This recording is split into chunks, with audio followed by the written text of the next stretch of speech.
Lalu bagaimana respons dari Pak Mulyani usai kasusnya dihentikan oleh Kejaksaan Negeri Serang dan bagaimana juga ke depan jika ada hal serupa terjadi pada kita sebagai masyarakat. Sore ini kita sudah bersama Pak Mulyani, peternak yang sempat dijadikan sebagai tersangka usai bela diri dari pencuri, dan ada juga Prof. Hipnu Nugroho, pakar hukum pidana. Selamat sore Bapak-bapak, Pak Mulyani, Prof. Hipnu. Selamat sore. Ya, Pak Mulyani, saya mau ke Bapak terlebih dahulu. Bapak sudah lega, Pak? Kasusnya dihentikan? Alhamdulillah lega sekali. Pertama kali tahu kalau kasus Bapak dihentikan Kejaksaan ini dari siapa Pak dengarnya?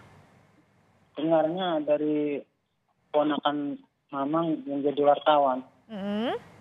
Bilangnya apa Pak waktu itu? Bilangnya waktu itu jam kira 10:30 bahwa Mamang dibebaskan bersyarat katanya. Apa reaksi pertama Bapak, Pak, setelah dapat informasi tahu Bapak dibebaskan? Alhamdulillah keluarga semua pada gembira, pada nangis, puji syukur pada Allah yang kuasa. Mamang dibebaskan. Lega ya Pak ya sekarang ya, sudah tidak ada status tersangka lagi ya? Iya, lega sekali. Pak, Bapak saya lihat terharu, Bapak juga sempat minta Pak Presiden ya untuk menolong Bapak.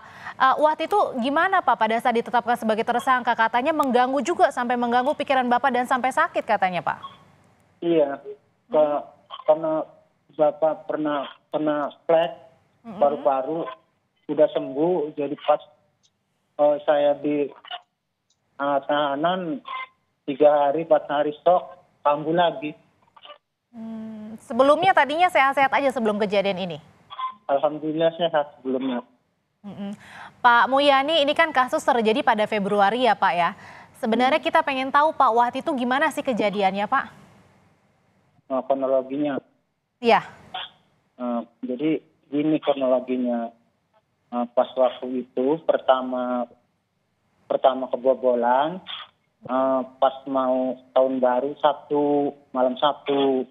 Mamang kan tetap nunggu di gubuk. Pas Mamang pulang jam 4 pagi, jam 6-nya udah kebobolan. Itu pertama kali itu. Kedua kalinya kambing tinggal dua-duanya, terus setelah sebulan dibobol lagi, dibawa kedua-duanya, yang satu lepas di kuburan. Nah setelah itu dimasukin lagi, selang sebulan Mamang tetap tidur di gubuk malamnya, terus bangunnya kesiangan, lalu ketiga kalinya itu bentrok itu sama maling itu. Jadi 2 kali sempat dicuri ya Pak ya kambingnya, itu dengan orang yang sama? Tapi ciri-ciri ya karena maling ukuran jam 5, jam 3 atau jam 2 itu kalau musim hujan, lacak karena hujan itu tidak ada bekasnya. Kalau ini bekas lacaknya itu masih jelas, berarti posisi maling itu antara jam 4:30. Itu yang Bapak duga malingnya sama gitu, pencurinya masih sama, yang 1, kedua, dan terakhir? Sama orangnya? Iya, perkiraan Mamang itu sama, karena lari ketiga kali pun jejaknya itu ke arah, kalau dari Ketilang itu ke timur. Oke, yang ketiga kan pada saat itu Bapak pergoki langsung ya Pak di dalam kandang ya, betul? Jadi ceritanya begini, silakan. Bapak kan biasanya pulang jam 4, berhubung Mamang kan kesiangan bangunnya 4:30. Biasanya kan Mamang mau pulang meriksa timun suri dulu. Setelah jalan ke timun suri, Mamang kan udah dikasih jebakan di tangga gubuk Mamang, ditaruh di bekas risbang. Kalau nggak salah galon tanggung, dikasih baut segala macem. Jadi pas Mamang ngontrol ke timun suri ke samping kandang kambing ukuran 5 meter, pas di pintu suara jebakan bunyi belumbrang gitu. Lah terus Mamang kan balik badan. Ya. ngeliat, tapi nggak ada orangnya. Tapi ada keliwar di pintu belakang, pintu luar. Bapak masuk waktu itu ya? Ya, di luar sih, jalan. Setelah jalan mau pulang, pas di pintu kandang kambing itu suara bunyi kambing ngek. Mamang kaget itu, dia kaget itu udah selorok golok mau ngebacok mamang. Terpaksa mamang Membela diri ya? jadi seadanya, pokoknya pas itu ada gunting buat nyetekin anggur di sebelah kandang kambing. Jadi waktu itu bentrok, hantem mamang jatuh. Dan pelaku atau pencuri waktu itu bawa golok ya Pak ya? Senjata ya? Golok. Iya, pas saya hantem itu jatuh. Mamang lompat, bingung. Pas dia waktu itu mamang lompat, karena posisinya bahaya, mungkin temennya banyak, atau ada 3 atau 5 atau berapa. Nah, terus baru 2 menit, 3 menit bangun, sangka nyerang mamang, dia kabur. Oke, Pak Mulyadi, nanti saya ke Bapak lagi. Saya mau tanya ke Pak Hipnu dulu. Pak Hipnu, ini kan Pak Mulyadi ini sebenarnya bela diri ya dari awal. Terus kemudian ditetapkan sebagai tersangka karena menganiaya, karena waktu itu dibilangnya punya kesempatan sebenarnya untuk meminta pertolongan. Apa yang bisa kita pelajari dari kasus ini hingga akhirnya di-stop, dihentikan oleh kejaksaan? Ya, betul. Jadi yang kita pelajari dalam hal seperti ini, penyidik harus hati-hati. Penyidik Polri harus melihat suatu objek perkara. Karena dalam suatu pengungkapan, sebelum menentukan tersangka, itu harus dilihat peristiwanya seperti apa. Di mana itu dilakukan. Nah, ketika peristiwa itu dilakukan, kan ini kan dalam rangka melindungi milik pribadinya, barang pribadinya, yaitu ternak, kok, dan sebagainya. Oleh karena itu dalam seperti ini, suatu konsep pembelaan diri itu masuk, siapapun yang menyerang. Apalagi kalau kita lihat Meskipun sampai tadi konsep membela diri, meskipun ada yang terluka, Pak Hipnu. Pak Hipnu, sebentar sambil diperbaiki sinyalnya, saya mau tanya ke Pak Mulyani dulu. Atau sudah benar? Kondisi yang tidak imbang, Mbak. Bukan lebih dari satu. Suatu keadaan darurat. Ya, artinya seperti itu. Jadi ini suatu keadaan yang memang suatu yang tidak dalam suatu perkiraan. Makanya dalam ilmu hukum disebutnya alasan pemaaf. Situasi kondisi yang karena pembelaan terpaksa tidak dapat dipidana. Bagaimana mungkin suatu peristiwa, subjek dan objeknya berbeda itu. Oke, Pak Hipnu, tadi kan agak tersendat nih. Tadi Bapak bilang ada 2 ya, ada 2 peristiwa yang mesti disoroti. Yaitu adalah karena tadi terputus-putus, Pak. Iya. Ada suatu peristiwa, ada peristiwa perbuatannya, iya kan? Peristiwa perbuatannya dan subjek pelakunya.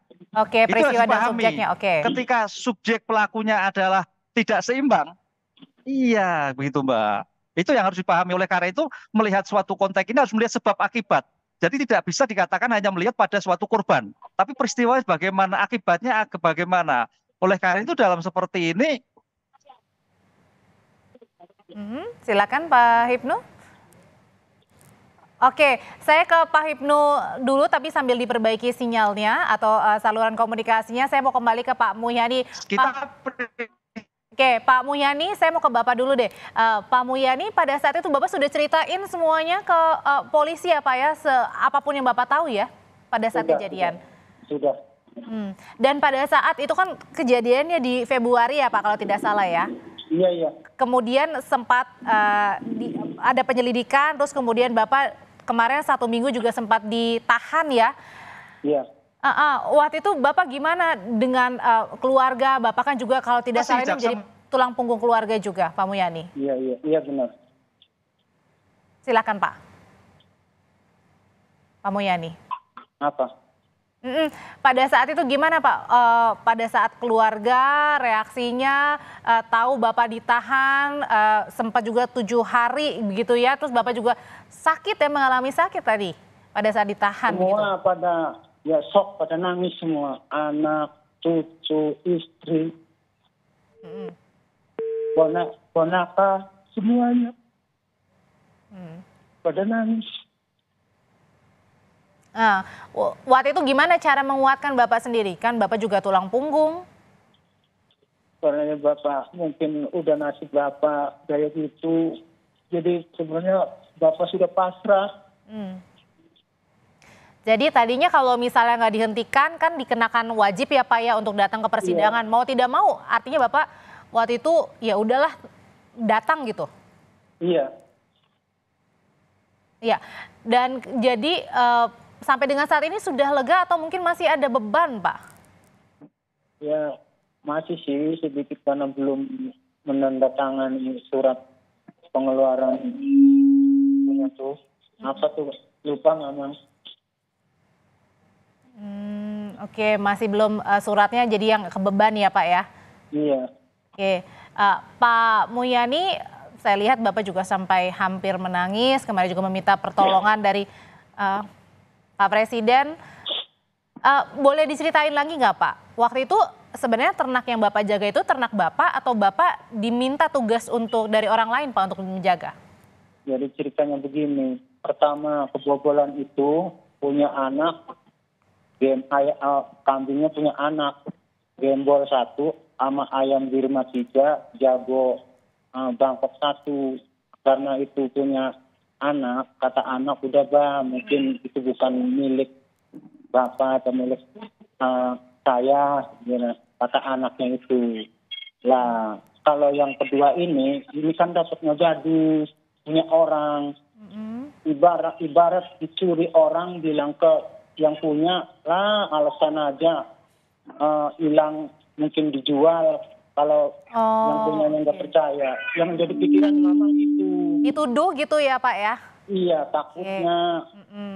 Itu yang jadi beban Bapak juga ya waktu itu. Oke. Iya. Saya mau ke Pak Prof Hipnu dulu ya Pak Mulyani ya. Prof, Iya. mudah-mudahan aman ya ini suaranya ya. Iya, Mbak. Aman, Oke. suaranya aman, Mbak. Prof, ini kan sebenarnya kejadian seorang yang ditetapkan sebagai tersangka karena bela diri bukan kali pertama terjadi. Sebenarnya apa sih evaluasinya dan bagaimana juga kita ke depan dalam menghadapi kasus ini? Jangan sampai nanti masyarakat ketika ada kasus seperti ini mereka juga takut untuk membela diri karena takut dijadikan tersangka, Prof. Ya, betul, Mbak. Artinya dalam seperti ini harus melihat secara komprehensif. Dari suatu peristiwa pidananya itu seperti apa? Lukanya juga seperti apa yang dipertahankan dari suatu peristiwa itu. Jadi kalau kita bicara teori pengungkapan perkara, insakling and winsakling, itu suatu menambah dan mengurangkan. Sehingga tidak tergesa-gesa menentukan tersangka. Oke lah, menentukan tersangka ya, tapi jangan sampai dilakukan upaya paksa penahanan, Mbak. Ini yang jadi masalah kan Pak Muhaymin sudah ditahan, paling kan 60 hari ini. Ya kan Pak Muhaymin kan? Nah, oleh karena itu dalam seperti ini kita harus betul-betul melihat subjek pelakunya itu seperti apa. Pelakunya ternyata adalah orang pencuri. Kemudian membawa senjata Glock lebih dari 1. Dilakukan pada suatu malam hari. Nah ini kan situasi yang tidak bisa menentu. Sehingga kalau sampai Pak Muhaymin melakukan pembelaan, suatu yang luar biasa. Tapi Prof, ya, ketika waktu itu dibilang sebenarnya katanya punya waktu Bapak ini untuk meminta pertolongan gitu. Makanya ditetapkan sebagai tersangka. Ya, pertolongan itu kan dalam keadaan situasi normal. Ini keadaannya waktu malam loh, Mbak. Kalau kita kan malam itu pencurian. Sekarang sekali berbapak sebagai pencuri Muhaymin yang sudah usia, mampukah dia minta pertolongan? Posisinya kandangnya seperti apa? Ini juga harus dilihat. Oleh karena itu waktu itu juga melihat sejauh mana ketekatan seseorang untuk mendapatkan suatu bantuan. Ini harus kita proyeksi. Kalau waktunya situasi dalam keadaan siang, kemudian banyak orang lah baru. Ini kan sulit, banyak kan? Enggak.